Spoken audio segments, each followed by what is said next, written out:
সীমান্ত পেরিয়ে ভারতে প্রবেশের অভিযোগে দুই বাংলাদেশি মহিলাকে আটক করেছে মধুপুর থানার পুলিশ। অভিযোগ, দালাল চক্রের মাধ্যমে সীমান্ত পেরিয়ে চেন্নাই কাজের উদ্দেশ্যে যাচ্ছিলেন তারা।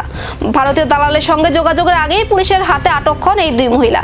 পুলিশ সূত্রে জানা গেছে, সাকিলা ও সোনিয়া নামে দুই মহিলা দালাল চক্রের মাধ্যমে কোয়াডেপা সীমান্তের কাঁটাতারের বেড়া পেরিয়ে এপারে প্রবেশ করেন। চেন্নাইয়ের বিভিন্ন হোটেলে কাজের পরিকল্পনা ছিল তাদের। ভারতীয় দালালের সঙ্গে যোগাযোগের আগেই পুলিশ তাদের আটক করে। পুলিশের সন্দেহ হওয়ায় জিজ্ঞাসাবাদে কথাবার্তায় অসঙ্গতি মিলে। এরপর তাদের থানায় নিয়ে যাওয়া হয়।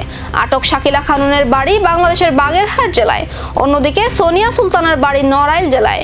পুলিশের দাবি, কাজ করে পরিবারের কাছে টাকা পাঠানোর উদ্দেশ্যেই তারা ভারতে প্রবেশ করেছিলেন। পাসপোর্ট ও ভিসা সংক্রান্ত আইন লঙ্ঘনের অভিযোগে মামলা রুজু করে রবিবার বিকেল 3টে নাগাদ দুজনকে বিশালগড় মহকুমা আদালতে সোপর্দ করা হয়েছে।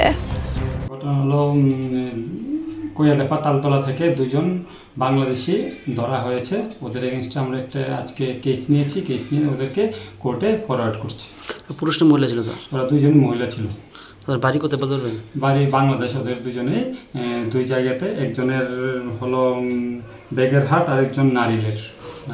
কি মনে হয় সীমান্ত তারকাটা ক্রস করে? হ্যাঁ, ওরা ওদের কোনো ভ্যালিড ডকুমেন্ট